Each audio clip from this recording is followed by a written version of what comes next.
இன்னைக்கு நம்ம SLA systemic lupus எரித்தமெட்டோசிஸ் அப்படிங்கிற டிசீஸ் பற்றி பார்க்கலாம். இதுவும் வந்துட்டு ரொமட்டாய்டு ஆர்த்தரைட்டிஸ் மாதிரி ஒரு ஆட்டோஇம்யூன் டிசீஸ் தான். உங்களோட இம்யூனிட்டி உங்களை டெஸ்ட்ராய் பண்ணுறதுனால வரக்கூடிய டிசீஸ். இதில் பார்த்தீங்கன்னா உங்களுக்கு ஜாயின்ஸை தாண்டி அதர் சிஸ்டமும் அஃபெக்ட் ஆகலாம். இந்த டிசீஸில் வந்துட்டு நம்ம வந்துட்டு எந்த ஆர்கன் அஃபெக்ட் ஆகிருக்கு அப்படிங்கிறத பொறுத்து தான் நம்ம வந்துட்டு ட்ரீட்மெண்ட்டை வந்து கேட்டகரைஸ் பண்ணுவோம். உதாரணமாக பார்த்தீங்கன்னா உங்களுக்கு ஜாயின்ட் பெயின் இருக்குன்னா உங்களுக்கு எல்லா இடத்துலையும் இருக்கிற மூட்டு வலிகளுக்கு இது மஸ்குலோஸ்கெலட்டல் சிஸ்டம் அப்படின்னு சொல்லலாம். ஸ்கின்ல மட்டும் ரேஷஸ் இருக்கு அப்படின்னா அது குட்டேனியஸ் ஸ்கின் டிசீஸாக வரலாம்.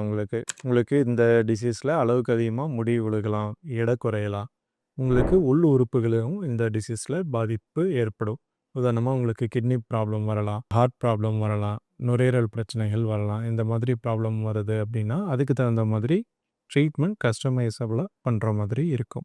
எந்த சிஸ்டம் அஃபெக்ட் ஆகிருக்கோ அதுக்கு தகுந்த மாதிரி நம்ம ட்ரீட்மெண்ட்டை வந்து ஃபோக்கஸ்டாக பண்ணுறப்ப உங்களுக்கு அவுட்கம் நல்லாயிருக்கும்.